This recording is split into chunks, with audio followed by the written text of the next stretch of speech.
Good evening and thanks for tuning in. I'm Bill Potter with the WJTS News. A Jasper man is facing jail time after a lengthy child molesting investigation. State police began investigating in October of 2020 after allegations of improper sexual conduct between an adult male and a girl under the age of 14. This led to the arrest of 20-year-old Mauricio Bolanos. He was booked into the Dubois County Security Center on Monday for felony counts of child molesting and sexual misconduct. According to the jail website, he was released on his own recognizance at noon on Tuesday. Sleeping in the old family video store in Jasper landed a Huntingburg man in jail over the weekend. Jasper police received the call around 3:30 p.m. on Saturday, September 11th. After arriving on the scene, police found a male subject sleeping in the building using a whiskey bottle as a pillow. He was woken up, escorted out of the building, and refused to identify himself. While being detained, he refused to cooperate with police and became combative with officers. After being handcuffed, police found an Indiana ID identifying him as 34-year-old Stephen Eveland. Police believe he would not identify himself because of outstanding warrants through Dubois County for domestic battery and invasion of privacy. Police then interviewed witnesses and learned that Eveland also destroyed property belonging to Highland Ventures, the parent company of Family Video. Eveland was then booked into the Dubois County Security Center for criminal trespass, criminal mischief, public intoxication, resisting arrest, and for outstanding Dubois County warrants. A four-vehicle crash in Jasper sent 5 people to the hospital. It happened in front of the Dubois County Museum on North Newton Street on Tuesday afternoon. The drivers of 3 vehicles, 37-year-old Megan Richer of Lagodi, 61-year-old Wendy Koglazer of Springville, and 24-year-old Jose Paredes Tobar of Jasper, were traveling northbound on Newton Street and stopped for traffic. 42-year-old Sean Merrick of Elnora was following too closely and was unable to come to a complete stop, rear-ending Richer. This impact caused a chain reaction, causing Richer to rear-end Koglazer, who then rear-ended Tobar. Richer, an adult passenger, and 3 juveniles who were riding with her at the time of the accident were transported to Memorial Hospital for minor injuries. No other injuries were reported, and Merrick was cited for following too closely.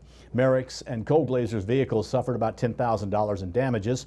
Richer's vehicle was a total loss. Tobar's vehicle suffered $5,000 in damages. North Newton Street was shut down for about 30 minutes and then reopened. A lost hunter in Perry County has been found safe. Central Dispatch received information about a lost hunter in the area of Old Chapel Cemetery Road in Perry County around 5:44 a.m. on Tuesday. Sheriff's deputies Dispatch and EMA looked for the hunter throughout the morning. During this time, they were advised that the hunter had been in the woods since 9 p.m. the night before the initial call. Dispatch and sheriff's deputies were eventually able to contact the lost hunter by cell phone to get a better location. The hunter and his dog were found around 8:12 a.m. Tuesday in good health, but tired and slightly dehydrated, and reunited with their family. Indiana is facing the latest wave of COVID-19 with 4,733 new cases reported today for the state and 68 new deaths. To date, there have been a total of 918,230 cases for COVID-19 and a total of 14,550 deaths in Indiana reported in the state, with 461 additional deaths ruled as probably associated with COVID-19. There have also been 108 confirmed cases of multi-system inflammatory syndrome in children. As of right now, only 54.2% of Indiana's population is fully vaccinated.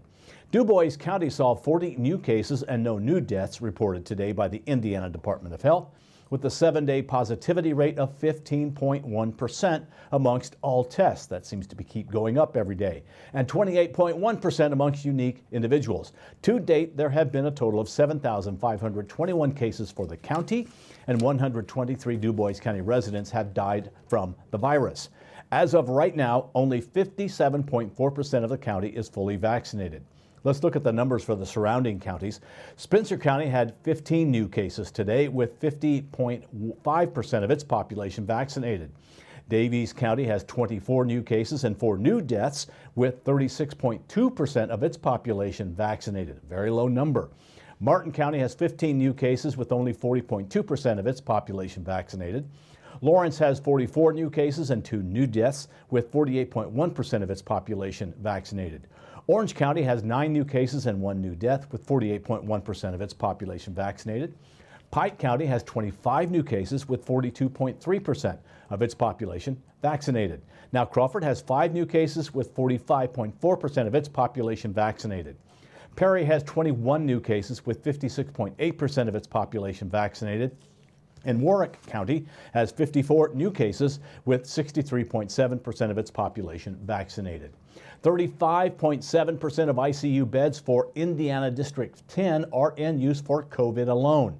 And again, the current recommendation from the World Health Organization, the Center for Disease Control, and Indiana Department of Health is to help combat the COVID-19 virus is to get vaccinated.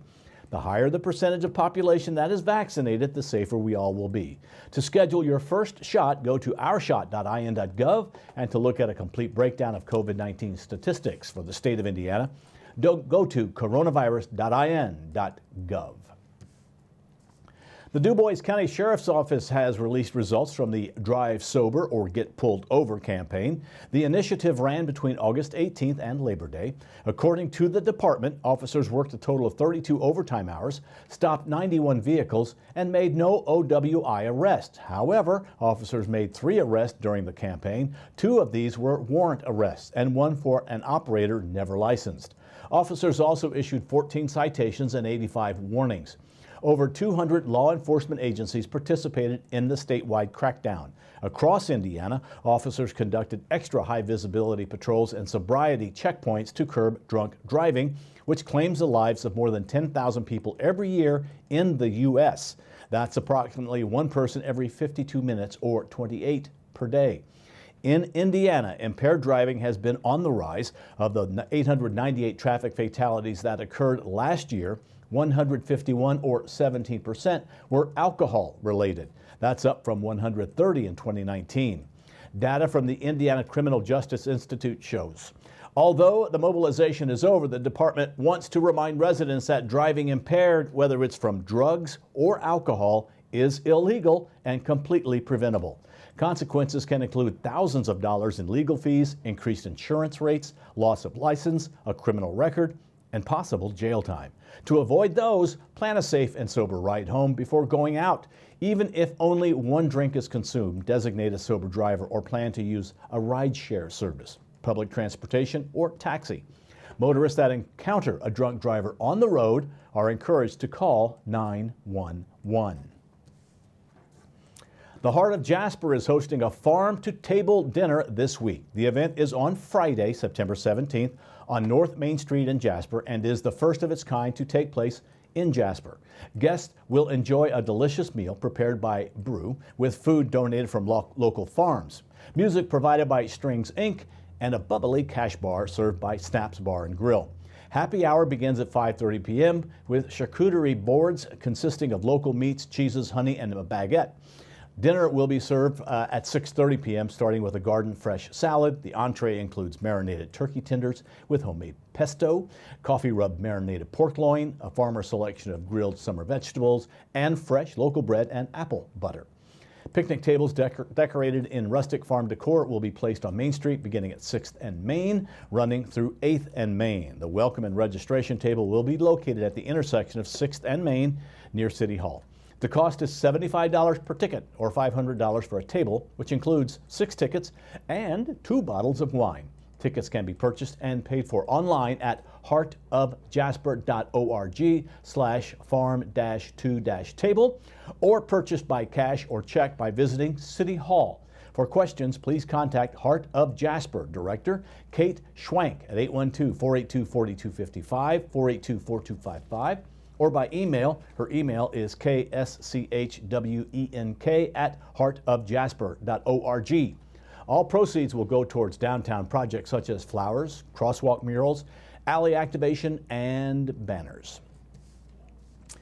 Is your company hiring? The Jasper Chamber of Commerce, DuBois Strong, and Grove, Southwest Indiana are hosting a drive-through job fair next month.